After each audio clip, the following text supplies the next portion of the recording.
ಒಟ್ಟು 10 ಅವತಾರಗಳು. ಯಾವ್ದು 10 ಅವತಾರಗಳು ಗೊತ್ತಾ? ಮತ್ಸ್ಯಾವತಾರ, ಹೇಳಿ. ಮತ್ಸ್ಯಾವತಾರ, ಕೂರ್ಮಾವತಾರ, ವರಾಹ ಅವತಾರ, ನರಸಿಂಹ ಅವತಾರ, ವಾಮನ ಅವತಾರ, ಪರಶುರಾಮ, ರಾಮ, ಕೃಷ್ಣ, ಬುದ್ಧ, ಕಲ್ಕಿ. ದಶಾವತಾರಗಳು. ವಾಮನ ಅದೇ ನಾವು ದೀಪಾವಳಿ ಟೈಮ್ದಲ್ಲಿ ಬರುತ್ತಲ್ಲ, ಅದನ್ನ ಬೇಕಾದ್ರೆ ಇನ್ನೊಂದ್ಸರಿ ಕಥೆ ವಾಮನನ್ ಕಥೆ, ಬಲಿ ಚಕ್ರವರ್ತಿಯ ಕಥೆ ಬರುತ್ತೆ. ತಲೆ ಮೇಲೆ ಛತ್ರಿ ಹಿಡ್ಕೊಂಡು ಬಂದಿರ್ತಾನ ಪುಟಾಣಿ ಹುಡುಗ. ಶ್ರವಣ ಕುಮಾರ ಅಂತ 12-13 ವರ್ಷದ ಬಾಲಕ. ಅವನು ಅವ್ರ ತಂದೆ ತಾಯಿಗಳಿಗೆ ಒಬ್ಬನೇ ಮಗ.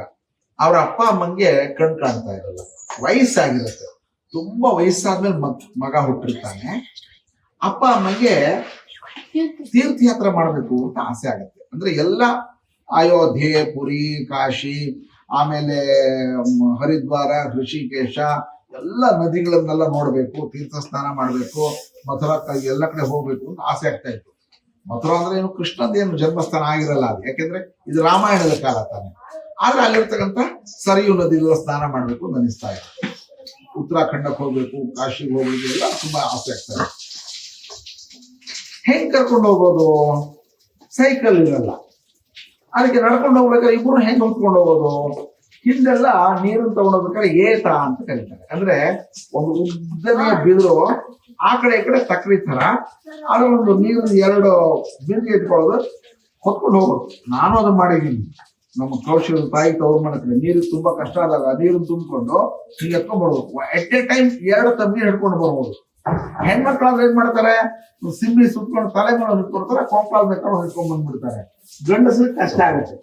ಅದಕ್ಕೆ ಹಿಂಗ್ ತಗೊಂಡು ಹೋಗೋದು ಒಳ್ಳೆ ಉಪಾಯ ಆಯ್ತಲ್ಲ ಅಂತಂದ ಶ್ರವಣ ಕುಮಾರ ಅಪ್ಪ ಅಮ್ಮದ್ರು ಕರ್ಕೊಂಡು ಒಂದೂರಿಂದ ಒಂದೂರಿಗೆ ಹೋಗ್ತಾ ಇದ್ದ. ಯಾವ ಊರಲ್ಲಿ ಆಯ್ತು ಅಲ್ಲಿ ಉಳ್ಕೊಳ್ಳೋದು, ಊಟ ಆಯ್ತು ಮಾಡೋದು, ಹಿಂಗ್ ಮಾಡ್ತಾ ಇದ್ದ.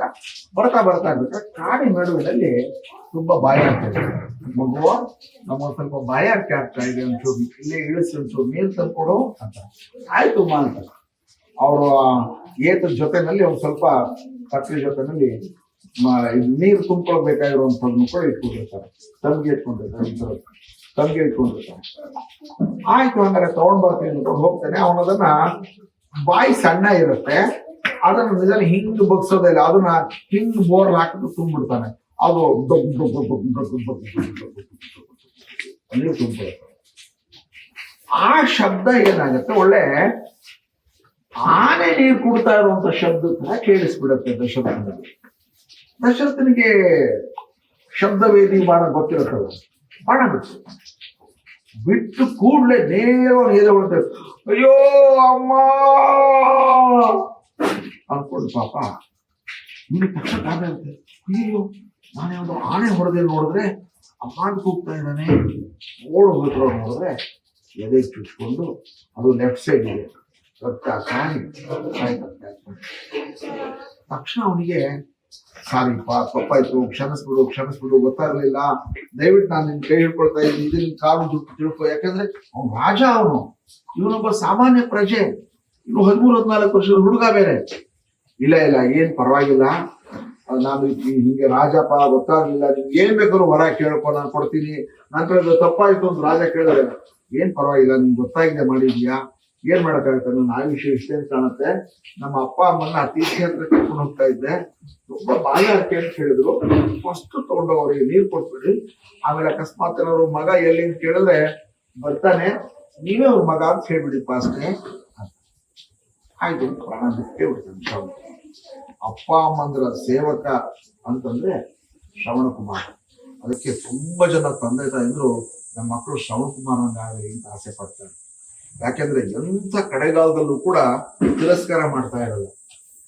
ಅವ್ರದ್ದು ಲೆಟ್ರಿನ್ ಬಾಚುವಂಥದ್ದು, ಕರ್ಕೊಂಡು ಹೋಗೋದು, ಇದೇ ಅಪ್ಪ ಅಮ್ಮಂದ್ರ ಕರ್ತವ್ಯ ಆಗುವಂಥದ್ದು. ಅವ್ರಿಗೆ ವಯಸ್ಸಾದಾಗ ಮಕ್ಕಳು ಹಾಗೆ ನೋಡ್ಕೊಳ್ಬೇಕು. ಶ್ರವಣ ಕುಮಾರ್ ಹಾಗೆ ಮಾಡ್ತಾ ಇದ್ದ. ಆಯ್ತು, ನೀರು ತಗೊಂಡೋಗ ಅವ್ರ ಹತ್ರ ತಗೊಂಡೋಗಿ ಕೊಡ್ತಾನೆ. ನೀರು ಕುಡಿತಾರೆ. ಮಗು ಯಾಕೆ ಮಾತನಾಡ್ತಾ ಇಲ್ವಲ್ಲ ನೀನು ಅಂತ ಅಳು ಬರತ್ತೆ. ದಶರಥ, ನನ್ನನ್ನೇ ನಿಮ್ಮ ಮಗ ಅಂತ ತಿಳ್ಕೊಳ್ಳಿ ಇವಾಗ ಅಂತ. ನಿನ್ನನ್ನ ನಮ್ಮ ಮಗ ತಿಳ್ಕೊಳ್ಳೋದ? ಯಾಕೆ ನಮ್ಮ ಶ್ರವಣ ಎಲ್ಲಿ? ನೀವು ದಯವಿಟ್ಟು ಕ್ಷಮಿಸ್ತೀನಿ ಅಂತ ನಾನು ಹೇಳ್ತೀನಿ. ಇಲ್ಲ ಏನಾಯ್ತು ಫಸ್ಟ್ ಹೇಳು. ನನ್ನನ್ನೇ ನಿಮ್ಮ ಮಗ ಅಂತ ತಿಳ್ಕೊಳ್ಳೋದು 10 ಸಲ ಹೇಳಿದ್ಮೇಲೆ ಡೌಟ್ ಆಯ್ತು ಅಪ್ಪ ಅಮ್ಮನಿಗೆ. ನೀವು ಹೇಳ್ತೀವಿ ಇಲ್ಲ ನೇರವಾಗಿ, ನನ್ನ ಕಡೆಯಿಂದ ಗೊತ್ತಾಗದೆ ಈ ತರ ತಪ್ಪಾಗ್ಬಿಡ್ತು, ಇವಾಗ ಶ್ರವಣ ಇಲ್ಲ, ಅವ್ನ ದೇವರ ಪಾದ ಸೇರ್ಕೊಂಡ್ಬಿಟ್ಟ. ಅಯ್ಯೋ ಶ್ರವಣ, ವಯಸ್ಸಾಗಿರುವಂತ ಕಾಲದಲ್ಲಿ ನಮಗೆ ಅಗ್ನಿ ಸಂಸ್ಕಾರ ಮಾಡ್ಬೇಕಾಗಿರುವಂತ ನೀನೇ ನಮ್ ಕಣ್ ಮುಂದೆ ಹೋಗ್ಬಿಟ್ಟಿಯಪ್ಪ. ಬಹಳ ಕಷ್ಟ. ಅಪ್ಪ ಅಮ್ಮಂದ್ರು ಬದುಕಿದ್ದು ಅವರ ಕಣ್ಣೆದಲ್ಲಿ ಮಕ್ಕಳು ಸಾಯುವಂಥದ್ದು ಕಲ್ಪನೆಗೂ ಮೀರಿ ತುಂಬಾ ಕಷ್ಟವಾಗಿರುವಂತ ನೋವದು. ಅತಿ ಚಿಕ್ಕ ಮಕ್ಕಳಾಗಿದ್ದಾಗ ಅಪ್ಪ ಅಮ್ಮಂದ್ರು ಕಳ್ಕೊಳ್ಳೋದು ತುಂಬಾ ನೋವು. ವಯಸ್ಸಾಗಿರುವಂತ ಅಪ್ಪ ಅಮ್ಮಂದ್ರಿಗೆ ಬೆಳೆದಿರೋ ಮಕ್ಕಳು ತಮ್ಮ ಕಣ್ಣೆದಲ್ಲಿ ಸಾಯುವಂಥದ್ದು ಕೂಡ ತುಂಬಾ ನೋವು. ಶಾಬ, ನೀನು ನನಗೆ ವಯಸ್ಸಾಗಿರುವಂತ ಈ ಟೈಮ್ ನಲ್ಲಿ ನನ್ನ ಮಕ್ಕಳನ್ನ ನೀನು ದೂರ ಮಾಡಿದ್ಯಾ, ನಿನಗೂ ಕೂಡ ಇದೇ ತರ ನಿನಗೆ ಸಂಸ್ಕಾರ ಮಾಡ್ಲಿಕ್ಕೆ ನಿನ್ ಮಕ್ಕಳ ಹತ್ರ ಇರೋದು ಬೇಡ, ಹೋಗ. ಶಾಪ ಕೊಟ್ಟು ಈಗ ರಾಮಾಯಣದಲ್ಲಿ ಬರ್ತಕ್ಕಂಥ ಮುಖ್ಯ ಪಾತ್ರಗಳು ಯಾವ್ದು ನಾನು ಯಾರಿಗೂ ಕೇಳಕ್ ಹೋಗಲ್ಲ. ಒಬ್ರು ಒಂದ್ಸಲ ಹೇಳಿದ್ರೆ ಅದನ್ನ ಮತ್ತೆ ರಿಪೀಟ್ ಮಾಡೋಂಗಿಲ್ಲ, ಇನ್ನೊಬ್ರಿಗೆ ಚಾನ್ಸ್. ಹಾ, ಆಂಜನೇಯ, ಆಮೇಲೆ ರಾಮ, ಆಮೇಲೆ ಲವಕುಶ, ಹಾ, ಆಮೇಲೆ ರಾಮಾಯಣದಲ್ಲಿ ಬರುವಂತಹ ಪಾತ್ರಗಳು ನೀನಾಯ್ತು ಹೇಳ್ದ. ಒಬ್ರು ಹೇಳಿದ್ರೆ ಮತ್ತೆ ಹೇಳಲೇಬಾರದು, ಕೈ ಮೇಲೆ ಮಾಡೋದು. ಹಾ, ಲಕ್ಷ್ಮಣ, ಹಾ, ಸೀತೆ, ಹಾ, ರಾವಣ, ಹಾ, ಲಕ್ಷ್ಮಣ ಆಯ್ತು, ಮತ್ತೆ ಹೇಳೋಂಗಿಲ್ಲ. ದಶರಥ, ಓಕೆ. ಹಾ, ವಾಲಿ ಒಂದ್ಸರಿ ಹೇಳಿದ್ಯಾ? ಇಲ್ಲ. ಭರತ, ಹಾ, ಓಕೆ. ಕುಶಾಲ್. ಅಕ್ಷಯ ಕುಮಾರ, ಓಕೆ. ಹಾ, ಶೂರ್ಪಣಖ, ಕುಂಭಕರ್ಣ, ಜಟಾಯು, ಹಾ, ನೀನ್ ಹೇಳಾಯ್ತು. ಇಲ್ಲ. ಹಾ,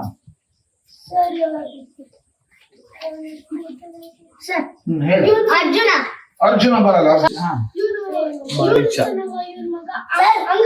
ಅಂಗದ, ಕುಂಭಕರ್ಣ, ಮಾರೀಚ, ಅವನು ಚಿನ್ನದ ಜಿಂಕೆ ತರ. ಆಯ್ತು, ಗುಡ್. ಈಗ ಇದನ್ನ ರಾಘವ ಅಂತ ಕರಿತಾ ಇದ್ರು, ರಾಮ ಅಂತ ಕರಿತಾ ಇದ್ರು. ರಾಮ ಅಂತಂದ್ರೆ ಎಲ್ಲರಿಗೆ ಆಕರ್ಷಣೆ ಆಗ್ತಕ್ಕಂಥವನು ಅಂತ. ರಾಮನ ನಂತರದಲ್ಲಿ ಸುಮಿತ್ರೆಯ ಮಗ ಲಕ್ಷ್ಮಣ ಮತ್ತು ಶತ್ರುಘ್ನ ಇಬ್ರು ಕೂಡ ಹುಟ್ಟುತ್ತಾರೆ. ಆಮೇಲೆ ಕೈಕೇಯಿ ಮೂರನೇವಳು, ಒಬ್ಬನೇ ಮಗ ಭರತ. 4 ಜನ ಅಣ್ಣ ತಮ್ಮಂದ್ರು ತುಂಬಾ ಚೆನ್ನಾಗಿ ಬೆಳೀತಾ ಇರ್ತಾರೆ. ಬೆಳೆದ್ರು ಸುಮಾರು 13-14 ವರ್ಷದವರಾದಾಗ ವಿಶ್ವಾಮಿತ್ರರು ಬರ್ತಾರೆ. ವಿಶ್ವಾಮಿತ್ರರು ತುಂಬಾ ತಪೋಧನರು, ತಪಸ್ ಮಾಡ್ತಾ ಇರ್ತಾರೆ. ಕಾಡಿನಲ್ಲಿ ತುಂಬಾ ಯಜ್ಞ ಯಾಗಾದಿಗಳನ್ನು ಮಾಡ್ತಾ ಇರ್ತಾರೆ. ಮುಂದೆ ಇನ್ನೂ ಆಗಿರಲಿಲ್ಲ, ಇನ್ನು ಪಟ್ಟಾಭಿಷೇಕದ ಆಗಿರಲಿಲ್ಲ, ಏನು 13-14 ವರ್ಷ.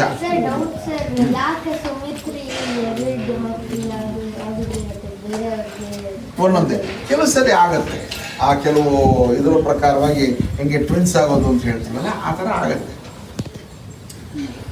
ಅದನ್ನೆಲ್ಲ ನೀವು ಓದ್ಬೇಕಾದ್ರೆ ತಿಳ್ಕೊಬೋದು. ಕೆಲವರಿಗೆ ಟ್ವಿನ್ಸ್ ಆಗುತ್ತೆ, ಕೆಲವು ಸಲ ಯಾರೋ ಹೇಳಿದ್ರು ನಮ್ಮ ಕ್ಲಾಸಲ್ಲಿ, ದಶರಥನ್ಗೆ ಪಾಯಸ ಸಿಕ್ಕಿರುವಾಗ 2 ವೈಫಿಗೂ ಈಕ್ವಲ್ ಆಗಿ ಕೊಟ್ಟಿದ್ದ, ಆದ್ರೆ ಅವ್ರಿಗೆ ಮಾತ್ರ ಸ್ವಲ್ಪ ಎಕ್ಸ್ಟ್ರಾ ಬಂತು, ಜಾಸ್ತಿ ಇರ್ಬೋದು. ಆವಾಗ ವಿಶ್ವಾಮಿತ್ರ ದಶರಥನ ಹತ್ರ ಬಂದು, ನಾನೊಂದು ವರವನ್ನು ಕೇಳ್ತೀನಿ, ಹಿಂಗೆ ಕೊಡ್ಬೇಕು. ಅಯ್ಯೋ ನೀವು ಮಹಾನ್ ಋಷಿಗಳು, ನೀವು ಕೇಳಿದ್ರೆ ಕೊಡಲ್ಲ ಅನ್ನಕ್ಕಾಗತ್ತೆ, ಏನು ಕೇಳಿ? ನಾನೊಂದು ಯಜ್ಞವನ್ನು ಮಾಡ್ತಾ ಇದ್ದೀನಿ ಕಾಡಿನಲ್ಲಿ, ಅದಕ್ಕೆ ತುಂಬಾ ತೊಂದರೆ ಕೊಡ್ತಾ ಇದ್ದಾರೆ ರಾಕ್ಷಸರು, ಉಪಟಳ ತೊಂದರೆ ಕೊಡ್ತಾ ಇದ್ದಾರೆ. ತಗೊಂಡು ಮಣ್ಣೇರಿಸ್ಬಿಡ್ತಾರೆ, ಮೇಲೆ ಹೋಗಿ ಸುಸ್ಸು ಮಾಡಿಬಿಡ್ತಾರೆ. ಅಯ್ಯೋ ಏನೇನೋ ಮಾಡ್ತಾ ಇದ್ದಾರೆ, ನಂಗೆ ಅದನ್ನ ಕಂಟ್ರೋಲ್ ಮಾಡೋಕ್ಕೆ ಆಗಲ್ಲ. ಅವ್ರನ್ನ ಬೇಕಾದ್ರೆ ಸಾಯಿಸ್ಬಿಡ್ಬೋದು ನಾನು. ಆದರೆ ನಾನು ಒಂದ್ಸಲ ದೀಕ್ಷೆ ತಗೊಂಡು ಕೂತ ಮೇಲೆ ಯಾವುದೇ ಕಾರಣ ನಾನು ಹೇಳ್ಬಾರ್ದು, ಶಸ್ತ್ರವನ್ನು ಕೈಯಲ್ಲಿ ಹಿಡಿಬಾರ್ದು. ಅದಕ್ಕೋಸ್ಕರ ನನಗೆ ನಿಮ್ಮ ರಾಮನನ್ನ ನನ್ನ ಜೊತೆ ಕಳಿಸ್ಕೊಡ್ಬೇಕು ಅಂತ. ಫಸ್ಟ್ ರಾಮನನ್ನ ಅಂತ ಕೇಳ್ತಾನೆ. ಅಯ್ಯೋ ಅವನಿಗೆ ಚಿಕ್ಕ ಹುಡುಗ, ಪಾಪ ಅವನೇ ಕಳಿಸ್ಬೇಕು. ಹೇಳಿ ನಾನೇ ಬಂದ್ಬಿಡ್ತೀನಿ ಜೊತೆಗೆ. ಇಲ್ಲ ನನಗೆ ಅವನೇ ಕಳಿಸ್ಬೇಕು. ವಸಿಷ್ಠ ಹತ್ರ ತಿರುಗಿ ನೋಡ್ತಾನೆ. ಏನು ಗುರುಗಳೇ, ಹಿಂಗೆ ವಿಶ್ವಾಮಿತ್ರರು ಕೇಳ್ತಾ ಇದ್ದಾರೆ, ಏನು ಮಾಡೋಣ? ಕಳಿಸ್ಕೊಡಿ. ವಿಶ್ವಾಮಿತ್ರರು ಅಂತಂದಮೇಲೆ ಅವ್ರ ಜವಾಬ್ದಾರಿ. ಈಗ ನೋಡಿ, ಈ ಥರ ಶಿಬಿರ ನಡೀತಾ ಇರುತ್ತೆ. ಇವಾಗ ಹೋಗ್ಬೇಕೋ ಬೇಡವೋ ಅಂತಂದಾಗ ಹೋಗಿ ಬನ್ನಿ ಕಳಿಸ್ಕೊಳ್ಳಿ, ವರ್ಣಮೂರ್ತಿ ಸೇರಿ ಇರ್ತಾರೆ, ಶ್ರೀನಿವಾಸಮೂರ್ತಿ ಇರ್ತಾರೆ ತಾನೆ, ಪರವಾಗಿಲ್ಲ, ಅವ್ರ ಜವಾಬ್ದಾರಿ ಮೇಲೆ ಪರವಾಗಿಲ್ಲ ಕಳಿಸ್ಕೊಡಿ. ಒಬ್ರು ಜವಾಬ್ದಾರಿ ತಗೊಳ್ತಾರೆ ಅಂತಂದ್ಮೇಲೆ ಕಳಿಸ್ಬಿಡೋದು ಒಳ್ಳೆಯದು. ಲಕ್ಷ್ಮಣ ಕೂಡ ಜೊತೆಗೆ ಹೋಗಿ ಅಂತ. ಸರಿ ಆಯಿತು ಅಂತೇಳಿ ಲಕ್ಷ್ಮಣನ ಜೊತೆ ಮಾಡಿಕೊಂಡು ಕಾಡಲ್ಲಿ ಹೋಗ್ತಾರೆ. ಅಲ್ಲಿ ಬಲ ಅತಿ ಬಲ ಅಂತಕ್ಕಂಥ ಹಲವಾರು ಬೇರೆ ಬೇರೆ ವಿದ್ಯೆಗಳನ್ನೆಲ್ಲ ಕಲಿಸ್ಕೊಡ್ತಾರೆ. ಯಾರೋ ವಿಶ್ವಾಮಿತ್ರರು ರಾಮ ಲಕ್ಷ್ಮಣರಿಗೆ. ಸರಿಯು ನದಿ ಬರುತ್ತೆ, ಸರಿಯಿಂದ ದಾಟ್ಕೊಂಡು ಮುಂದಕ್ಕೆ ಹೋಗ್ತಾರೆ. ಮುಂದೆ ಹೋದ್ಮೇಲೆ ಅಲ್ಲಿರ್ತಕ್ಕಂಥ ಯಜ್ಞವನ್ನು ಮಾಡ್ತಾ ಇರ್ಬೇಕಾರೆ ಆಗ ಅಲ್ಲಿ ತಾಟಕಿ, ಮಾರೀಚ, ಆಮೇಲೆ ಸುಬಾಹು, ಈ ಥರ ಹಲವಾರು ಜನ ರಾಕ್ಷಸರೆಲ್ಲ ಸಿಗ್ತಾರೆ. ಅವ್ರನ್ನೆಲ್ಲ ಮುಗಿಸ್ಬಿಡ್ತಾನೆ. ಮುಗಿಸ್ಕೊಂಡು ಇನ್ನೂ ಸ್ವಲ್ಪ ದಿವಸ ಟೈಮ್ ಇದೆ, ಹೋಗ್ಬರೋಣ ಅಲ್ಲಿ ತನಕ ಅಂತೇಳಿ ಮಿಥಿಲೆ ಕಡೆ ಹೋಗ್ತಾರೆ. ಮಿಥಿಲೆ ಅಂದರೆ ಬಿಹಾರ. ಅಲ್ಲಿ ಹೋದರೆ ನೇಪಾಳದ ಹತ್ತತ್ರ ಬಿಹಾರ, ಅಲ್ಲಿಂದ ಸ್ವಲ್ಪ ನೇಪಾಳದೆಲ್ಲ ಸೇರ್ಕೊಂಡಿರುವಂಥ ಜಾಗನೇ. ಅಲ್ಲಿ ಹೋದರೆ ಅಲ್ಲಿ ಜನಕ ರಾಜ ರಾಜ್ಯಭಾರ ಮಾಡ್ತಾ ಇರ್ತಾನೆ. ಅವನಿಗೇನಪ್ಪ ಅಂತಂದರೆ ಸ್ವಂತ ಮಕ್ಕಳಿರಲ್ಲ. ಭೂಮಿನ ಅಗಿಬೇಕಾದ್ರೆ ಯಾರೋ ಒಂದು ಹೇಗೆ ಕರ್ಣನನ್ನು ಮುಚ್ಚಿಟ್ಟಿರ್ತಾರೋ ಅದೇ ಥರ ಒಂದು ಡಬ್ಬಿಲಿ ಮುಚ್ಚಿಟ್ಟು ಗಾಳಿ ಬರೋ ಹಾಗೆ ಮಾಡಿಕೊಂಡು ಒಂದು ಹೆಣ್ಣು ಮಗುವನ್ನು ಸಿಕ್ಕಿಬಿಟ್ಟಿರ್ತಾರೆ.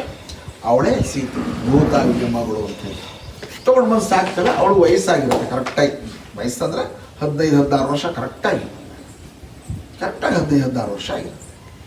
ಅವನಿಗಿಂತ ಸೀತೆಗಿಂತ 1-2 ವರ್ಷ ದೊಡ್ಡವನಷ್ಟೇ ರಾಮ. ಆ ಥರ ಆದಾಗ ಸರಿ ಆಯಿತು. ಜನಕನ ಹತ್ರ ಏನಾಗತ್ತೆ, ಈ ನಮ್ಮ ಯಾರೋ ಪರಶುರಾಮ ಒಂದು ಒಳ್ಳೆಯ ಅವ್ರ ಹತ್ರ ಒಂದು ಶಿವಧನಸ್ಸಿರುತ್ತೆ. ಅವರು ತಗೊಂಡು ಇಟ್ಕೊಂಡಿರಪ್ಪ ಇದನ್ನು ನಾನು ಬೇಕಾದಾಗ ಕೇಳಿ ತೊಗೊಳ್ತೀನಿ ಅಂತೇಳಿ ಜನಕ ರಾಜನ ಹತ್ರ ಕೊಟ್ಟೋಗ್ಬಿಟ್ಟಿರ್ತಾರೆ. ಅದು ಎಷ್ಟು ದೊಡ್ಡದಪ್ಪ ಅಂತಂದರೆ ಆ ಬಿಲ್ಲನ್ನು ಕೆಳಗಡೆ ಗಾಲಿ ಹಾಕಿ ಅದನ್ನು ತಳ್ಳಬೇಕಾಗ್ತಾ ಇರುತ್ತೆ. ಅದು ಒಂದು 20 ಜನ 30 ಜನ ಎತ್ತಬೇಕು. ಅದನ್ನು ಎತ್ತಬೇಕಾದ್ರೆ ಒಬ್ರಿಗೆ ಆಗೋದೇ ಇಲ್ಲ. ಕಸ ಗುಡಿಸ್ಬೇಕಾದ್ರೂ ಕಷ್ಟನೇ ಆ ಥರದ್ದು. ಸರಿ, ಅವನು ಯೋಚನೆ ಮಾಡ್ತಾನೆ ಜನಕರಾಯ, ಯಾರು ಈ ಶಿವಧನಸ್ಸನ್ನು ಒಬ್ಬರೇ ಎತ್ತಿ ಅದಕ್ಕೆ ಹೆದೆ ಏರಿಸಿ ಹಗ್ಗವನ್ನು ಕಟ್ತಾರೋ ಅವರಿಗೆ ನಾನು ಮಗಳನ್ನು ಕೊಡ್ತೀನಿ.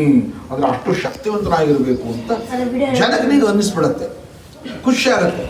ಇಂಥ ಯಾರಾದರೂ ಒಳಿಯಾನಾಗಿ ಸಿಗ್ತಾನ ನೋಡೋಣ ಅಂತ.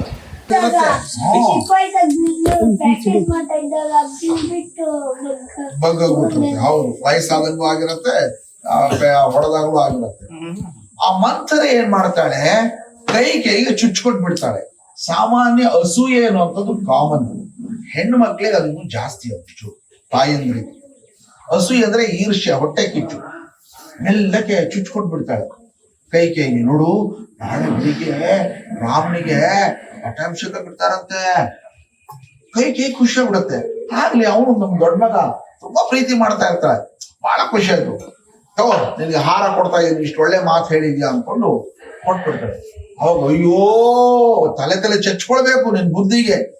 ಎಲ್ಲಾದ್ರೂ ರಾಮ ಅವ್ನು ಪಟ್ಟಾಭಿಷೇಕ ಆಗ್ಬಿಟ್ರೆ ಭರತ ಕಸ ಹೊಡಿಬೇಕಾಗತ್ತೆ, ಅವ್ನ ಕಾಲ್ ತೊಳಿಬೇಕಾಗತ್ತೆ. ಇನ್ನೂ ಗೊತ್ತಿಲ್ಲ ಏನೇ ಮಾಡ್ಬೇಕು ಅಲ್ಲ ಅನ್ಕೊಂಡು ನಿಧಾನವಾಗಿ ಚುಚ್ಕೊಟ್ಟು ಪೂರ್ತಿ ಅವಳ ಮನಸ್ಸನ್ನ ಕೆಡಿಸ್ಬಿಡ್ತಾರೆ. ಏನ್ ಮಾಡೋಣ ಅಂತ ಹಾಗಾದ್ರೆ 14 years ರಾಮಂಗೆ ಕಾರ್ಡ್. ಅವಾಗ ಈಗ ಹೆಂಗಾದ್ರೂ ಮಾಡಿ ಈಗ ಆಗ್ತಾ ಇರೋದ ಪಟ್ಟಾಭಿಷೇಕನ ಕ್ಯಾನ್ಸಲ್ ಮಾಡ್ಬೇಕು. ಅದೇ ಟೈಮ್ನಲ್ಲಿ ಇವನು ಕಾಡಿಗೆ ಹೋಗ್ಬೇಕು. ರಾಮ 14 ವರ್ಷ ಕಾಡಿಗೆ ಹೋಗ್ಬೇಕು. ಯಾಕೆ ಅಂತಂದ್ರೆ ಅವ್ನು ನಾಡಿಗೆ ಬಂದ್ಬಿಟ್ರೆ ಜನ ಎಲ್ಲ ಇಷ್ಟಪಟ್ಬಿಡ್ತಾರೆ, ಮತ್ತೆ ದಂಗೆ ಹೇಳ್ತಾರೆ. ಅದಕ್ಕೆ ಅವನು ಇಲ್ಲಿ ಇರ್ಲೇಬಾರ್ದು, ಕಾಡಿಗೆ ಹೋಗ್ಬಿಡ್ಬೇಕು. ಭರತನಿಗೆ ರಾಜ್ಯಾಭಿಷೇಕ ಮಾಡಬೇಕು. ಏನ್ ಮಾಡೋದು? ಅವಳೇ ಒಂದು ಉಪಾಯ ಹೇಳ್ಕೊಡ್ತಾರೆ. ನೋಡಿ, ಹಿಂದೆ ಒಂದ್ಸಲ ನೀವು ದೇವದಾನವರಿಗೆ ಯುದ್ಧ ಮಾಡಿದಾಗ ಹೆಂಗಿರು ದಶರಥನಿಗೆ ನೀನು ಸ್ವಲ್ಪ ಹೆಲ್ಪ್ ಮಾಡಿದ್ಯಾ. ಯಾಕೆಂದ್ರೆ ಕೈಕೇಯಿಗೂ ತುಂಬಾ ಒಳ್ಳೆಯ ಕ್ಷತ್ರಿಯ ಕನ್ಯೆಯರು ನೋಡು, ಅವ್ರಿಗೆಲ್ಲ ಚೆನ್ನಾಗಿ ರಥ ಓಡಿಸಕ್ ಬರ್ತಾ ಇತ್ತು. ಅವಾಗ ಹೆಲ್ಪ್ ಮಾಡಿದ್ದಕ್ಕೆ ದಶರಥ, ಇವಾಗ ನೀನ್ ನಂಗೆ ಹೆಲ್ಪ್ ಮಾಡಿದ್ಯಾ, ನೀನು 2 ವಾರವನ್ನ ಕೊಡ್ತೀನಿ, ಯಾವಾಗ ಬೇಕಾದ್ರೆ ಕೇಳು ಅಂತ ಅಂದ್ಬಿಟ್ಟಿರ್ತಾನೆ. ಇದೇ ಟೈಮ್ ಹಂಗಾದ್ರೆ ಅಂತಾನೆ ಮರುದಿವಸ ಬೆಳಿಗ್ಗೆ ಸಾಮಾನ್ಯ ವಸತಿ ನೋಡಕ್ ಹೋಗ್ತಾನೆ ಅಂತ ಹೊರಕ್ಕೆ. ಅವಳೆಲ್ಲ ತಲೆ ಕೂಡಿ ಕೆದರ್ಕೊಂಡು ಒಳ್ಳೆ ಹುಚ್ಚಿಡ್ದೊಳಗಾಗ್ಬಿಟ್ಟಿದ್ದಾಳೆ ಕೈಕೇಯಿ. ತಕ್ಷಣ ದಶರಥನಿಗೆ ಅರ್ಥ ಆಗುತ್ತೆ, ಯಾಕೋ ಸರಿ ಇಲ್ಲಲ್ಲ ಮೂಡು. ಯಾಕೆ ಇವತ್ತು ನಿಂಗೆ ಮನಸ್ಸು ಸರಿ ಇಲ್ಲ ಅಂತ ಕಾಣುತ್ತೆ. ಇಷ್ಟು ಖುಷಿಯಾಗಿರೋ ಸ್ವಲ್ಪ ಖುಷಿನಂತೆ ಖುಷಿ ಅನ್ಕೊಂಡು ತುಂಬಾ ಕೋಪ ಮಾಡ್ಕೊಳ್ತೀನಿ. ನೀವು ನಂಗೆ ಮಾತು ಕೊಟ್ಟಿದ್ರಿ, ನೆನಪಿದ್ಯಾ? ನಂಗೆ 2 ಮಾತು ಇವಾಗ ಕೊಡ್ಬೇಕು. ಆಯ್ತು ಕೊಡ್ತಿದ್ದಲ್ಲ, ಅದಕ್ಕೇನಂತೆ. ಅಲ್ಲ, ಇವತ್ತು ಅಷ್ಟು ಒಳ್ಳೆ ಮಂಗಳ ಕಾರ್ಯಕ್ರಮ ನೀನ್ ಮಾಡ್ತಾ ಇದೆಯಲ್ಲ, ಅದೆಲ್ಲ ಗೊತ್ತಿಲ್ಲ ನನಗೆ. ನೀವು ಮಾತು ಕೊಟ್ಟಿದ್ರಿ, ಇನ್ಮೇಲೆ ಕೊಟ್ಟಿದ್ದೀರಿ. ನನ್ನ ಮಗ ಭರತನಿಗೆ ರಾಜ್ಯಾಭಿಷೇಕ ಮಾಡ್ಬೇಕು. ಅಯ್ಯೋ ಇದೇನಿದು? ನೋಡಿದ್ರ ನೀವು ಮಾತು ಕೊಟ್ಟಾಗಿದೆ, ನೀವು ಮತ್ತೆ ತಿರುಗೋ ಹಾಗಿಲ್ಲ. ಇನ್ನೊಂದು ರಾಮನನ್ನ 14 ವರ್ಷ ಕಾಡಿಗೆ ಹೋಗ್ಬೇಕು. ಅಯ್ಯೋ ರಾಮ, ಯಾಕೆಂದ್ರೆ ಭರತನಿಗೆ ಬೇಕಾದ್ರೂ ರಾಜ್ಯಾಭಿಷೇಕ ಮಾಡಕ್ ರೆಡಿ ಇದ್ದ. ಪ್ರಿಯ ರಾಮನನ್ನು ಕಾಡಿಗಟ್ಟಬೇಕು ಅಂತಂದ್ರೆ ಮನಸ್ಸು ಒಪ್ಪಲಿಲ್ಲ ದಶರಥನಿಗೆ. ಹೇಳಿಲ್ವಾ? ಅದಕ್ಕೆ ಹೇಳಿದ್ರು, ನೀವು ಮೊದಲು ಮಾತು ಕೊಡ್ತೀನಿ ಅಂತ ಹೇಳಿದ್ರಿ, ಈಗ ನೋಡಿದ್ರೆ ಮಾತು ತಿರುಗಿಸ್ತಾ ಇದ್ದೀನಿ. ಅಷ್ಟೊತ್ತಿಗೆ ಕರೆಕ್ಟ್ ಆಗಿ ಬೇರೆಯವ್ರು ಯಾವ ಸುದ್ದಿ ಕೇಳ್ಕೊಳ್ತಾರೆ. ತಕ್ಷಣ ಹೋಗಿ ರಾಮ ಬರ್ತಾ ಇರ್ತಾನೆ. ರಾಮ ಅಷ್ಟೊತ್ತಿಗೆ ರೇಷ್ಮೆ ಮಂಚಂಗೆ ಉಟ್ಕೊಳ್ತಾ ಇರ್ತಾನೆ. ಇವತ್ತೇ ಪಟ್ಟಾಭಿಷೇಕ ಆಗ್ಬೇಕು. ಗೊತ್ತಾಗತ್ತೆ ವಿಷಯ. ಕೈ 2 ವರ ಕೇಳಿದಾರೆ ಚಿಕ್ಕಮ್ಮ, ಅಪ್ಪ ಮೊದಲೇ ವರ ಕೊಟ್ಟಿದ್ದೀನಿ ಹೇಳಾಗಿದೆ. ಆಗಲಿ, ಅದಕ್ಕೇನಂತೆ ನೀನು ಸಂತೋಷದಿಂದ ಭರತನಿಗೆ ಪಟ್ಟಾಭಿಷೇಕ ಮಾಡಿ ನಾ ಹೊರಡ್ತೀನಿ ಅಂತಾನೆ. ಅವನ ಜೊತೆ ಲಕ್ಷ್ಮಣ ನಾನು ಹೋಗ್ತೀನಿ ಕೂತ್ಕೊಂಡ್ಬಿಡ್ತಾನೆ. ಇರಲ್ಲ, ಅವನು ಹೆಂಡತಿ ಊರಿಗೆ ಹೋಗ್ಬಿಡ್ತಾನೆ. ಅವನು ಮತ್ತೆ ಶತ್ರುಘ್ನ ಇಬ್ರು ಕೂಡ ಹೋಗ್ಬಿಟ್ಟಿರ್ತಾರೆ. ಇಬ್ರದು ಆ ಕಡೆ ಅಂತ ಬಿಹಾರದ ಕಡೆ ಸುದ್ಕೀರ್ತಿ ಅವ್ರ ಮನೆ ಕಡೆ ಹೋಗ್ಬಿಟ್ಟಿರ್ತಾನೆ. ಸರಿ ಆಯ್ತು, ದಶರಥನ ಮೂರ್ಛೆ ತಂದ್ಬಿಡತ್ತೆ. ನೀನೇನ್ ಮಾಡಕ್ಕಾಗಲ್ಲ, ಟೈಮ್ ಸರಿಯಾಗಿ ಹೊರಡ್ಬೇಕು ಅಂತ ಹೊರಟೇ ಬಿಡ್ತಾನೆ. ರಾಮ ಲಕ್ಷ್ಮಣ ಮದುವೆ ಆದ್ಮೇಲೆ ಸೀತೆ ಅರ್ಧಾಂಗಿನಿ, ನಾನ್ ನಿಮ್ ನೆರಳಿನ ಹಾಗೆ ನಾನು ಬರ್ತೀನಿ ಅಂತ. ಆಕ್ಚುಲಿ ಅವಳು ಹೋಗದೆ ಇರ್ಬೋದಾಗಿತ್ತು ಸೀತೆ, ಆದ್ರೂ ಕೂಡ ಇಲ್ಲ ಮದುವೆ ಆದ್ಮೇಲೆ ನಾನು ನಿಮ್ ಜೊತೆ ಇರ್ಬೇಕು, ಸುಖ ಇರ್ಲಿ ದುಃಖ ಇರ್ಲಿ, ನೋವು ಬರ್ಲಿ ನಲಿವು ಬರ್ಲಿ, ನಾನು ನಿಮ್ ಜೊತೆಗೆ ಇರ್ತೀನಿ ಅಂತ ಅನ್ಕೊಂಡು ಅವಳು ಹೊರಡ್ತಾರೆ. ಕಾಡಿಗೆ ಹೋಗ್ತಾ ಹೋಗ್ತಾ ಹೋಗ್ತಾ ನದಿ ಬರುತ್ತೆ, ನದಿ ದಾಟ್ಕೊಂಡು ಹೋಗ್ತಾರೆ. ಊರಿನ ಜನ ಎಲ್ಲ ಅಲ್ಲಿಗೆ ಹೋಗ್ತಾ ಇರ್ತಾರೆ. ಆಯ್ತು, ನಿಮ್ದು ಅಲ್ಲಿಗೆ, ನೀವು ನದಿ ದಡದಲ್ಲೇ ಇರ್ಬೇಕು, ದಾಟಿ ಈ ಕಡೆ ಬರೋ ಹಾಗಿಲ್ಲ ಅಂತ ಹೇಳ್ತಾರೆ. ಅಲ್ಲಿಂದ ಮುಂದಕ್ಕೆ ಕಾಡಿನ ಪ್ರವಾಸ ಶುರು ಆಗುತ್ತೆ. ಕಾಡಲ್ಲಿ ಹೋಗ್ತಾ ಇರ್ಬೇಕಾರೆ ಸಾಕಷ್ಟು ವರ್ಷಗಳು ಕಾಡಲ್ಲಿ ಇರ್ತಾರೆ. ಬೇರೆ ಬೇರೆ ಬೇರೆ ಬೇರೆ ಭರದ್ವಾಜ ಆಶ್ರಮ, ಆಮೇಲೆ ಮತಂಗಾಶ್ರಮ, ಆಮೇಲೆ ಹಲವಾರು ಋಷಿಮುನಿಗಳ ಆಶ್ರಮಗಳನ್ನೆಲ್ಲ ನೋಡ್ತಾರೆ. ಗೌತಮ ಆಶ್ರಮ, ಎಲ್ಲರ ಆಶ್ರಮ ನೋಡ್ಕೊಂಡು ಎಷ್ಟು ದಿವಸ ಆಯ್ತು ಅಷ್ಟು ದಿವಸ ಅಲ್ಲೇ ಇದ್ಕೊಂಡು ಹಣ್ಣು ತಿನ್ಕೊಂಡು ನೀರು ಕುಡ್ಕೊಂಡು ಆರಾಮಾಗಿರ್ತಾರೆ. ಒಂದು 12-13 ವರ್ಷ ಕಳೆದ ಮೇಲೆ ಆವಾಗ ಒಂದ್ ಕಡೆ ಈ ಶೂರ್ಪಣಖ ಅಂತ ಒಬ್ಳು ಬರ್ತಾಳೆ. ಅವಳು ಏನಪ್ಪಾ, ಇದು ನಡೆದ ತುಂಬಾ ಸಾಕಷ್ಟು ಕಥೆಗಳಿದೆ ಬರ್ತಾರೆ. ಹೌದು, ಆ ಕಡೆಯಲ್ಲಿ ಹಂಗ ಆಗ್ತಾ ಇರ್ಬೇಕಾದ್ರೆ ಈ ಕಡೆಯಲ್ಲಿ ಬರ್ತಾನೆ ಭರತ ಮತ್ತು ಶತ್ರುಘ್ನ ಬರ್ತಾರೆ. ಅಷ್ಟೊಂದು ತಂದೆ ತೀರ್ ಹೋಗಾಗಿರುತ್ತೆ. ವಿಷಯ ಗೊತ್ತಾದ ಕೂಡ ಕುದುರೆ ಮೇಲೆ ಫಾಸ್ಟ್ ಆಗಿ ಬರ್ತಾರೆ.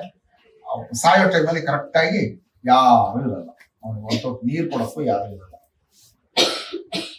ಸೊ ತಕ್ಷಣ ಬರ್ತಾರೆ, ಬಂದು ಅಗ್ನಿ ಸಂಸ್ಕಾರ ಮಾಡ್ತಾರೆ. ಗೊತ್ತಾಗತ್ತೆ ಈ ತರ ಆಗತ್ತೆ ಅಂತ. ವಾಪಸ್ ಮತ್ತೆ ಸರಿ ಹೋಗಿ ಹಣ ನೀನ್ ಬರ್ಲೇಬೇಕು ಅಂತ ಹೇಳ್ತಾರೆ. ಬರಲ್ಲ, ಯಾಕೆಂದ್ರೆ ಮಾತು ಕೊಟ್ಟರು ನನ್ನ ತಂದೆಗೆ. ಇವಾಗ ನಮ್ಮ ತಂದೆನೇ ಇಲ್ಲ, ದಶರಥ ಇವಾಗಿಲ್ಲ, ಹಾಗಾಗಿ ನಾನು ಮಾತನ್ನು ಪೂರೈಸಲೇಬೇಕು.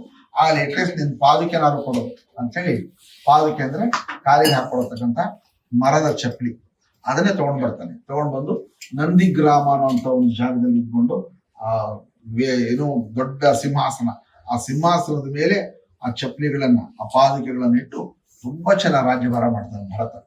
ಯಾವತ್ತಿದ್ರು ಅಣ್ಣಂದೇ ಅದು, ಈ ರಾಜ್ಯ ಅಣ್ಣಂದೇ, ನಾನ್ ಸುಮ್ಮನೆ ಬರೀ ನೋಡ್ಕೊಳಕ್ ಅಷ್ಟೇ ಇರೋದು ಅಂತ ಹೇಳಿ ಭರತ ಅದನ್ನ ಮಾಡ್ತಾ ಇರ್ತಾನೆ. ಕಾಡಿನಲ್ಲಿ ಹತ್ರ ಆಗುತ್ತೆ. ಆ ಶೂರ್ಪಣಖಿಯ ಯಾವಾಗ ಸೀತೆ ಹಿಡ್ಕೊಳಕ್ ಬರ್ತಾಳೋ ಅವಾಗ ಲಕ್ಷ್ಮಣ ಮೂಗನ್ನ ಕೊಯ್ದ್ಬಿಡ್ತಾನೆ. ಓಡ್ ಹೋಗಿ ರಾವಣ ಹತ್ರ ಹೋಗ್ಬಿಡ್ತಾಳೆ.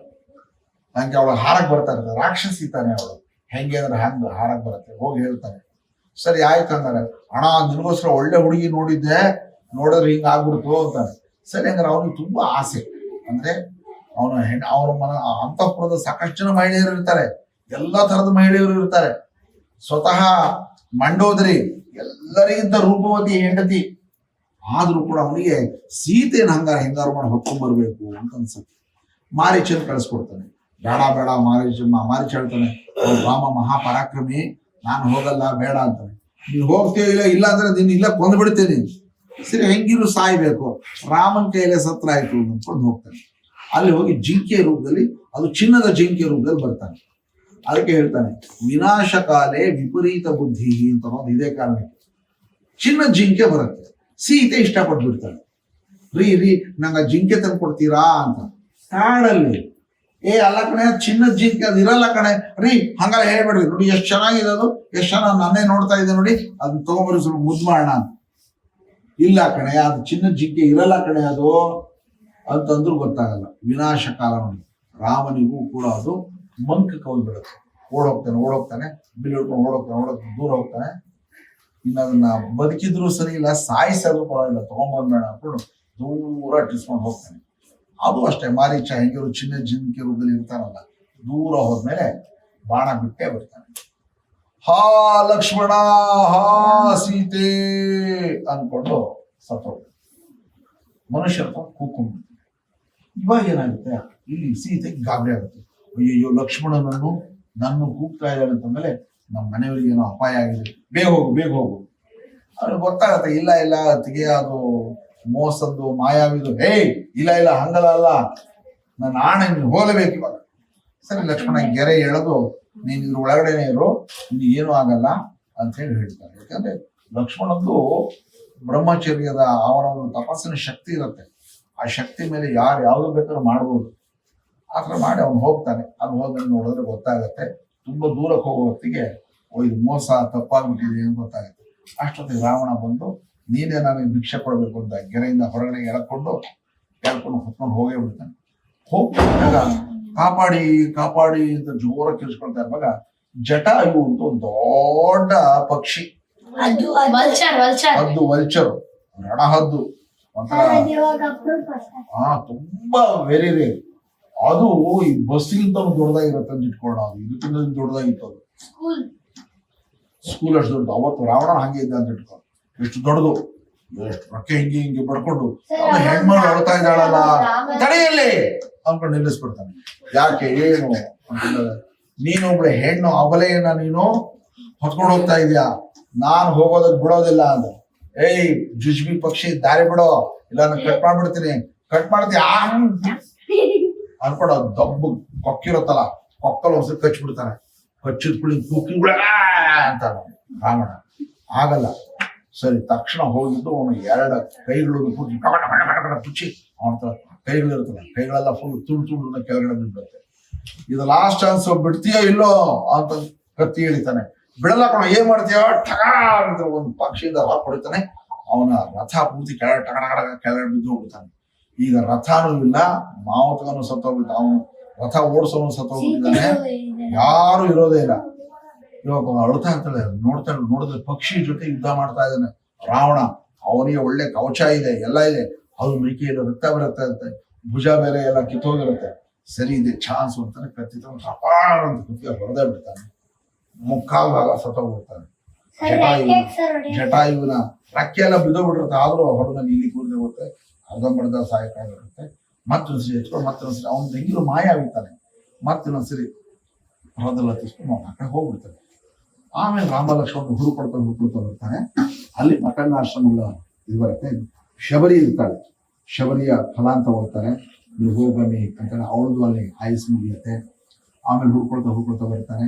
ಆಮೇಲೆ ಅಷ್ಟೊತ್ತಿಗೆ ಸೀತೆ ಕೊಟ್ಟಿರುವಂತಹ ಆ ಜಾಗ ಸಿಗುತ್ತೆ. ಜಟಾಯು ಸದ್ಬಿರ್ತಾ ಇರ್ತಕ್ಕಂಥದ್ದು ಹಳೇ ಕಾಲ. ಅವನ ತೊಡೆ ಮೇಲೆ ಇಟ್ಕೊಂಡು ಅದಕ್ಕೆ ನೀರು ಕುಡಿಸಿ ಮಾಡಿ ಅದಕ್ಕೆ ಮಾತ್ರ ಮಾಡ್ತಾರೆ. ಈ ಥರ ಯಾರೋ ಹೊತ್ಕೊಂಡು ಹೋಗ್ತಾ ಇದ್ದ ರಾವಣ ಯಾವ ಕಡೆ ಹೋದ ಅನ್ನೋ ಗೊತ್ತಿಲ್ಲ. ಈ ಕಡೆಗೆ ದಿಕ್ಕಂತೂ ಗೊತ್ತಾಗ್ತಾ ಇದೆ. ಅಷ್ಟೊಂದು ವಾಲಿ ಸುಗ್ರೀವರದ್ದು ಗೊತ್ತಾಗುತ್ತೆ. ವಾಲಿಯನ್ನ ಸಂಹಾರ ಮಾಡ್ತಾನೆ. ಸುಗ್ರೀವನ ಜೊತೆ ಹನುಮಂತ ಸಿಗ್ತಾನೆ. ಕಡೆಗೆ ರಾಮೇಶ್ವರಂ ತನಕ ಬರ್ತಾರೆ, ಧನುಷ್ಕೋಟಿ ಅಂತ ಹೇಳಿ. ಅಲ್ಲಿ ತಮಿಳ್ನಾಡು ಬಾರ್ಡರ್, ಅಲ್ಲಿಂದ ನೋಡಿದ್ರೆ ಸಮುದ್ರ. ಸರಿ, ಇದೇ ತುಂಬಾ ಹತ್ತಿರವಾಗಿರ್ತಕ್ಕಂಥ ಜಾಗ ಶ್ರೀಲಂಕೆಗೆ ಅಂತ. ಅಲ್ಲಿ ಒಂದು 15-16 ಕಿಲೋಮೀಟರ್ ಅಷ್ಟೇ. ಆಮೇಲೆ ಆ ಜಾಗದಲ್ಲಿ ನೀರು ಕೂಡ ಕಡಿಮೆ ಇತ್ತು. ತಕ್ಷಣ ಎಲ್ಲರೂ ಕೂಡ ಕಲ್ ತಗೊಂಡೋಗಿ ಮಾಡ್ತಾರೆ. ಅಷ್ಟೊತ್ತಿಗೆ ವಾಲಿ, ಅಂಗದ, ಆಮೇಲೆ ಸಾಕಷ್ಟು ಜನ ಸಿಗ್ತಾರೆ. ನಳ, ನೀಲ ಅಂತೇಳಿ ಒಳ್ಳೆ ಆರ್ಕಿಟೆಕ್ಟ್, ಅವ್ರಿಗೆ ಗೊತ್ತಾಗುತ್ತೆ. ರಾಮ ಅದನ್ನೆಲ್ಲರೂ ಕೆಲಸ ಮಾಡ್ತಾ ಇರ್ತಾರೆ. ವಿಶೇಷ ಒಂದು ಅಳಿಲು ಕೂಡ ಹೆಲ್ಪ್ ಮಾಡ್ತೀನಿ ಅಂತ ಬರ್ತಾ ಇರುತ್ತೆ. ಅಳಿಲು ಏನ್ ಮಾಡತ್ತೆ ಅಂದ್ರೆ, ಹೋಗತ್ತೆ ಸಮುದ್ರಕ್ಕೆ ಅದ್ದತ್ತೆ, ಮೈಯೆಲ್ಲ ಒದ್ದೆ ಆಗತ್ತಲ್ಲ, ಮತ್ತೆ ಮರಳ ಹತ್ರ ಬರುತ್ತೆ, ಮರಳನ್ನು ಹಿಂಗೆ ಒದ್ದಾಡತ್ತೆ, ಮತ್ತೆ ಹೋಗಿ ತೊಗೊಂಡ್ಬಿಡೋದು ಅಲ್ಲಾಡ್ಸಿ. ರಾಮ ನೋಡ್ತಾ ಇರುತ್ತೆ. ಏನ್ ಮಾಡ್ತಾ ಇದೀಯೋ ಪುಟಾಣಿ ಅಳಿಲೇ, ನಾ ಏನ್ ಮಾಡ್ತಾ ಇದೀನಿ, ಒಳ್ಳೆ ಕೆಲಸ, ರಾಮನ ಕೆಲಸ, ನಾನು ಹೆಲ್ಪ್ ಮಾಡ್ಬೇಕಲ್ಲ. ಓ ನೀನ್ ಮಾಡೋ ಹೆಲ್ಪ್ ಭಾಳ ಆಗ್ಬಿಡತ್ತೆ ನಮ್ಗೆ ಅಂದ್ರೆ ರಾಮ ತಮಾಷೆ ಮಾಡ್ತಾನೆ. ಏನ್ ಮಾಡೋಣ ರಾಮ, ನನ್ನ ಶರೀರನೇ ಇಷ್ಟು, ನನಗೆ ಭಗವಂತ ಸೃಷ್ಟಿ ಮಾಡಿದಾನೆ ಇಷ್ಟೇ, ನಾನು ಏನಾದ್ರು ಹೆಲ್ಪ್ ಮಾಡ್ಬೇಕಲ್ಲ, ನನ್ನ ಹತ್ರ ಎಷ್ಟು ಶಕ್ತಿ ಅಷ್ಟು ಮಾಡ್ತಾ ಇದ್ದೀನಿ. ವಾವ್ ವೇಷ್ ಅಂತೇಳಿ ಅದ್ರ ಹೆಗಲ ಮೇಲೆ ಮೈ ಮುಟ್ತಾನೆ. ಅದೇ 3 ಬೆರಳಾಗಿದೆ, 3 ಬಿಳಿ ಮಚ್ಚೆ ಆಗಿದೆ ಅಂತ ಹೇಳ್ತಾರೆ. ಅದಕ್ಕೆ ಈಗಲೂ ತುಂಬಾ ಅಲ್ಪ ಸಹಾಯ ಮಾಡುವಂಥವ್ರಿಗೆ ಏನೋ ಅಳಿಲಿನ ಸಹಾಯ ಅಂತ ಇದೇ ಕಾರಣಕ್ಕೆ. ಸೊ ಹೀಗೆ ಎಲ್ಲರೂ ಸೇರಿ ಕಪಿಯು ಸೈನ್ಯ ಎಲ್ಲರೂ ಕೂಡ ಕಟ್ತಾರೆ. ಅಲ್ಲಿ ಇನ್ನು ಹೋಗ್ಬೇಕು ಅಂತ ಇದ್ದಾಗ ಜಟಾಯುವಿನ ಅಣ್ಣ ಸಂಪಾತಿ ಅವ್ರಿಗೂ ಕೂಡ ಗೊತ್ತಾಗತ್ತೆ ಈ ತರ ಜಟಾಯು ತಮ್ಮ ಸತ್ತೋಗ್ಬಿಟ್ಟ, ರಾವಣನ ಕಾರಣಕ್ಕೋಸ್ಕರ ಅಂತ, ವಯಸ್ಸಾಗಿರುತ್ತೆ, ಹೋಗ್ಲಿ ಇಲ್ಲಿ ಒಳ್ಳೇದಾಗ್ಲಿ ಅಲ್ಲೇ ಇರ್ತಾರೆ ಅಂತ ಹೇಳಿ. ಅಷ್ಟೊಂದು ನಡುವೆ ಆಕ್ಚುಲಿ ಏನಾಗುತ್ತೆ ಅಂತಂದ್ರೆ ಅಲ್ಲೇ ಇದಾರ ಏನು ಒಂದ್ಸರಿ ನೋಡ್ಕೊಂಡ್ ಬರ್ಬೇಕಲ್ಲ, ಎಲ್ಲ ಹೇಳಿದ್ದು ನಿಜ ಆಗ್ಬೇಕು ಅಂತಿದ್ವಲ್ಲ, ಹನುಮಂತ ಹಾರ್ಕೊಂಡು ಹೋಗ್ಬಿಡ್ತಾನೆ. ಹಾರ್ಕೊಂಡು ಹೋಗಿ ನೋಡ್ಕೊಂಡ್ ಬರ್ತಾರೆ. 3 ರಾತ್ರಿ ಹುಡುಕಿ ಮಾಡಿ ಎಲ್ಲ ಮಾಡಿದ್ಮೇಲೆ ಹೌದು ಅಲ್ಲೇ ಇದ್ದಾಳೆ ಅಂತ ಗೊತ್ತಾಗುತ್ತೆ. ಅಶೋಕ್ ವಾಟಿಕೆಯಲ್ಲಿ ವಾಪಸ್ ಮತ್ತೊಂದ್ಸರಿ ಹಾರ್ಕೊಂಡ್ ಬರ್ತಾನೆ. ಬರಕ್ ಮುಂಚೆ ಒಂದ್ಸರಿ ಎಲ್ಲ ಸುಟ್ಟಾಕಿ ಮಾಡಿ ಬರ್ತಾರೆ. ಅಕ್ಷಯ್ ಕುಮಾರ್ನ ಸೋಲಿಸಿರ್ತಾನೆ. ಹೆಂಗಿದೆ ಎಲ್ಲ ಒಂದ್ಸರಿ ಗೊತ್ತಾಗ್ಬೇಕಲ್ಲ, ಸೈನ್ಯ ಹೆಂಗಿದೆ, ಎಷ್ಟಿದೆ, ಏನಿದೆ, ಯಾರ್ಯಾರಿದ್ದಾರೆ. ಓ ರಾವಣನ್ ತಮ್ಮ ವಿಭೀಷಣ ಒಬ್ಬ ಒಳ್ಳೆಯವನಿದ್ದಾನೆ, ಉಳಿದವರೆಲ್ಲ ಹಾಗೆ ಇದ್ದಾರೆ, ಎಲ್ಲ ರಾಕ್ಷಸರು ಕೂಡ ತಿಳ್ಕೊಂಬಂದು ಹೇಳಿರ್ತಾರೆ. ಇನ್ನೇನು ಯುದ್ಧ ಶುರು ಆಗಬೇಕು ಅಷ್ಟೊತ್ತಿಗೆ ವಿಭೀಷಣ ರಾವಣನ ತಮ್ಮ ಅವನು ರಾವಣ ಪಾರ್ಟಿಗೆ ಸೇರ್ಕೊಂಡ್ಬಿಡ್ತಾನೆ. ಅವನು ಸಾಕಷ್ಟು ಸಂಗತಿಗಳನ್ನು ಹೇಳ್ತಾನೆ. ಕಡೆಗೆ ಅಂತೂ ಇಂತೂ ಯುದ್ಧ ಮಾಡಿ ಘೋರವಾಗಿರ್ತಕ್ಕಂಥ ಯುದ್ಧ ನಡೆಯುತ್ತೆ. ರಾಮ ರಾವಣರ ಯುದ್ಧ ಅಂತಂದ್ರೆ ಆ ಥರ ಇನ್ಯಾವುದು ನಡೆಯಲ್ಲ, ಆ ಥರದ ಯುದ್ಧ ನಡೆಯುತ್ತೆ. ವಿಭೀಷಣ ಈ ಕಡೆ ಬಂದಿರ್ತಾನೆ, ಇಂದ್ರಜಿತುವನ್ನ ಕೊಲ್ತಾರೆ. ನಡುವೆ ಪಾಪ ಲಕ್ಷ್ಮಣನಿಗೆ ಮೂರ್ಛೆ ತಗೋಗ್ಬಿಡುತ್ತೆ. ನಾಳೆ ಬೆಳಿಗ್ಗೆ ಸೂರ್ಯೋದಯ ಆಗೋದಕ್ಕಿಂತ ಮುಂಚೆ ಅವನೇನಾದ್ರು ಔಷಧಿ ಮಾಡಲಿಲ್ಲ ಅಂತಂದ್ರೆ ಅವನು ಬೊಟ್ಟಾಗಿ ಸತ್ತೋಗ್ಬಿಡ್ತಾನೆ ಅಂತ ಗೊತ್ತಾಗುತ್ತೆ. ಸುಷೇಣ ಅಂತೇಳಿ ಅಲ್ಲಿಯ ವೈದ್ಯ ಅವ್ರು ಹೇಳ್ತಾನೆ, ಬೇಗ ಹೋಗಿ ಸಂಜೀವನಿ ಅಂತ ಒಂದು ವಿಶೇಷವಾಗಿರುವಂತದ್ದು ಗಿಡಗಳಿದೆ, ಸಂಜೀವನಿ ಬುಟ್ಟಿ, ಅದನ್ನ ಹಿಮಾಲಯ ಹೋಗಿ ತಗೊಂಡ್ಬರ್ಬೇಕು, ರಾತ್ರಿ ತರಬೇಕು, ಬೆಳಿಗ್ಗೆ ಸೂರ್ಯ ಆಂಜನೇಯ ಒಬ್ಬನಿಗೆ ಆಗೋದು ಮತ್ತೆ ಹಾಗೆ ಬರ್ತಾನೆ. ಅಲ್ಲಿ ನೋಡಿದ್ರೆ ಎಲ್ಲವೂ ಸಂಜೀವನಿ ಬುಟ್ಟಿ ತರ ಕಾಣ್ತಾ ಇರತ್ತೆ, ಯಾವ್ದು ಗೊತ್ತಾಗಲ್ಲ. ಆಯೋ ಸರಿ ಅಂತ ಬೆಟ್ಟನೆ ಎತ್ಕೊಂಡ್ಬಿಡ್ತಾನೆ. ಅದಕ್ಕೆ ಹೇಳ್ತಾರೆ, ಏನೋ ತರಕ್ ಹೋದ್ರೆ ಎಲ್ಲ ಏನ್ ಒಳ್ಳೆ ಆಂಜನೇಯ ಕೆಲಸ ಮಾಡ್ಬಿಟ್ಟಿಯಲ್ವೋ ಅಂತಾರೆ. ಅಂದ್ರೆ ಎಲ್ಲಾನು ತಗೊಂಡ್ಬಿಡೋದು. ಸರಿ ಲಕ್ಷ್ಮಣ ಮಾತ್ರ ಬದುಕ್ತಾನೆ. ಅದಕ್ಕೆ ರಾಮನಿಗೆ ಹನುಮಂತನ ಕಂಡ್ರೆ ತುಂಬಾ ಪ್ರೀತಿ. ಯಾಕೆಂದ್ರೆ ಮೊದಲು ಸೀತೆ ಹುಡ್ಕೊಂಡು ಬಂದ, ಆಮೇಲೆ ಲಕ್ಷ್ಮಣ ಪ್ರಾಣ ಬದುಕಿಸ್ದ, ಅದಕ್ಕಿಂತ ಮುಂಚೆ ಸುಗ್ರೀವನ್ ಜೊತೆ ಫ್ರೆಂಡ್ಶಿಪ್ ಮಾಡಿಸ್ದ. ಇಷ್ಟು ಇಂಥ ಕೆಲಸ ಮಾಡಿಲ್ಲ ಅಂತಿಲ್ಲ. ಹಾಗಾಗಿ ಆಂಜನೇಯ ಅಂತಂದ್ರೆ ಪರಮ ಭಕ್ತ. ರಾವನು ಅಷ್ಟೆ, ರಾಮ ಅಂತಂದ್ರೆ ಅವನಿಗೆ ನಿಲ್ಲೇ ಇಲ್ಲ. ಕಡೆಗೆ ವಾಪಸ್ ಎಲ್ರು ಬರ್ತಾರೆ. ಪಾಯಸ ಇರುತ್ತಲ್ವಾ, ಅದು ಅದ್ರಲ್ಲಿ ಒಂದು ವೈಟ್ ಪಕ್ಷಿ ಹಾರ್ಕೊಂಡು ಅದು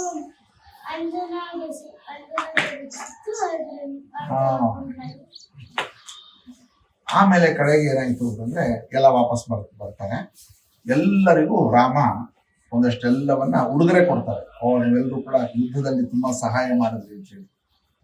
ಸ್ವತಃ ಸೀತೆ ಏನ್ ಮಾಡ್ತಾಳೆ, ರಾಮನು ಇಬ್ರು ಸೇರಿ ಒಳ್ಳೆ ಮುತ್ತಿನ ಹಾರ ಕೊಡ್ತಾರ ಆಂಜನೇಯನಿಗೆ. ಎಲ್ಲರೂ ಖುಷಿಯಾಗಿರ್ತಾರೆ. ಇವನು ಮಾತ್ರ ತಿನ್ಕೊಂಡು ಒಳ್ಳೆ ಕಪಿ ಬುದ್ಧಿ ತರ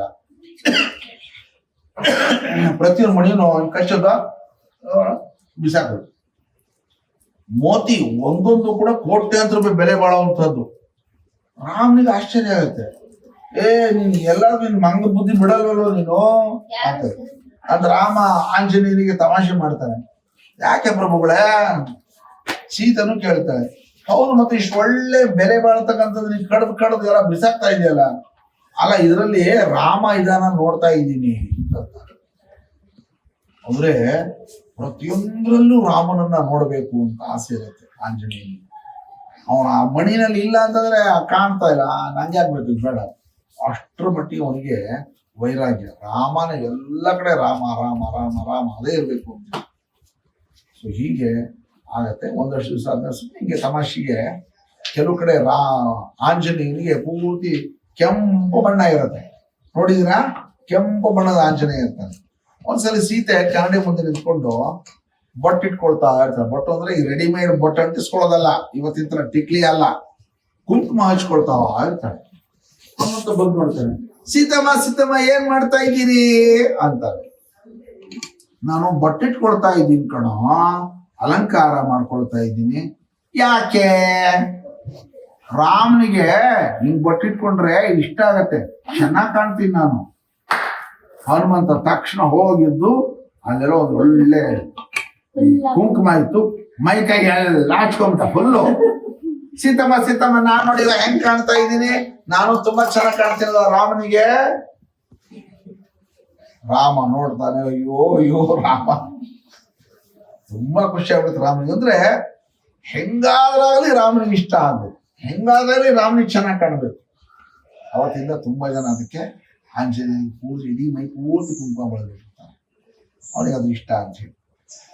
ಹೀಗೆ ಅಲ್ಲಿಂದ ಮುಂದಕ್ಕೆ ರಾಮರಾಜ್ಯ ಶುರು ಆಗುತ್ತೆ. ವಾಪಸ್ ಬರ್ತಾ ಇದ್ದಂತೆನೆ ಭರತನ ಬಿಟ್ಕೊಡ್ತಾನೆ. ರಾಮ, ಲಕ್ಷ್ಮಣ, ಭರತ, ಶತ್ರುಘ್ನ, ಸೀತೆ, ಆಂಜನೇಯ, ಇದು ಒಳ್ಳೆ ಒಂದು ಪರಿವಾರ. ಉಳಿದವರೆಲ್ಲರೂ ಕೂಡ ಸಾಕಷ್ಟು ವರ್ಷಗಳ ಕಾಲ ತುಂಬಾ ಚೆನ್ನಾಗಿ ರಾಜ್ಯ ಇಲ್ಲಿ ನಿಲ್ಸಿರೋಣ. ಶೂರ್ಪಣಖಿ ಆಯ್ತು ಅಷ್ಟ, ಅವಳದು ಅಲ್ಲೇ ಕಥೆ ಮುಗಿತು. ಸರ್ ವಾಲಿ ನಿನಗ್ ಸಾಯಿಸಿದ್ರು. ಹಾ, ವಾಲಿನ ಸಾಯಿಸಿದ್ದು ಅವನು ಸುಗ್ರೀವನ ಹೆಂಡತಿ. ಅವನಿಗೆ ಅಲ್ಲೊಬ್ರು ಮತಂಗ ಋಷಿಗಳು ಅಂತ ಹೇಳ್ತಾರೆ ಅಂತ ಹೇಳಿದ್ನಲ್ಲ, ಅಲ್ಲೊಬ್ಬ ರಾಕ್ಷಸ ಇರ್ತಾನೆ, ದುಂದುಭಿ ಅಂತ ಅವನ ಹೆಸರು. ಅವನು ತುಂಬಾ ಕಾಟ ಕೊಡ್ತಾ ಇರ್ತಾನೆ. ಹಾ ಹೇಳು ಹೇಳು.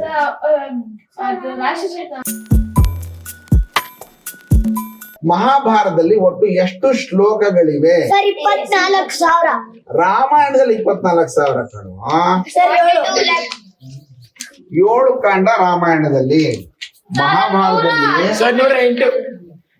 1,00,000 ಶ್ಲೋಕಗಳಿವೆ. 1,00,000 ಶ್ಲೋಕಗಳಿದೆ ಮಹಾಭಾರತದಲ್ಲಿ.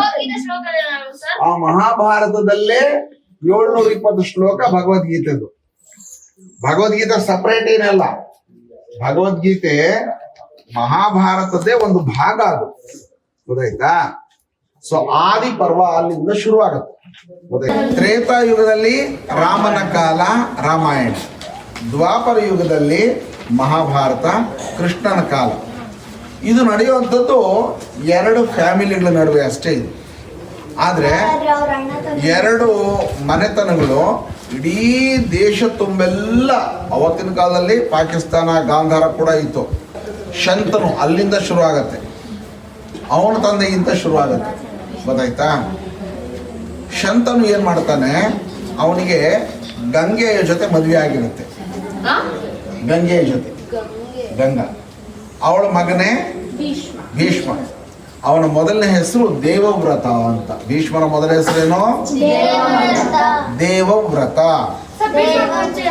ಭೀಷ್ಮನಿಗೆ ಅವನ ಪ್ರತಿಜ್ಞೆ ಏನ್ ಮಾಡ್ತಾನೆ, ಅದರಿಂದ ಭೀಷ್ಮ ಅಂತ ಹೆಸರು ಬರುತ್ತೆ ಅಷ್ಟೇ. ಭೀಷ್ಮ ಅಂತಂದ್ರೆ ಭಯಂಕರವಾದಂತು ಅಂತ.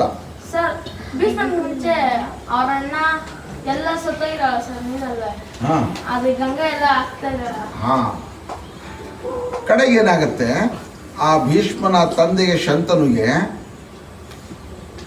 ಮದುವೆ ಮಾಡ್ಕೋಬೇಕು ಮತ್ತೆ ಅಂತ ಆಸೆ ಆಗತ್ತೆ. ಹಾಗಲ್ಲಿ ಸತ್ಯವತಿ ಅಂತ ಹೇಳಿ ಒಬ್ಳು ಈ ಬೋಟ್ ನಡೆಸ್ತಾಳಲ್ಲ, ಅವಳ ಮಗಳು ಅವಳು ಇರ್ತಾಳೆ. ಅವ್ನು ನೋಡಿದ ಕೂಡಲೇ ಆಸೆ ಆಗ್ಬಿಡತ್ತೆ. ಏನು ಮಾಡೋದು? ರಾಜ ಆದ್ರೆ ಆಲ್ರೆಡಿ ಮದುವೆ ಆಗಿ ಒಂದು ಮಗು ಇದೆ.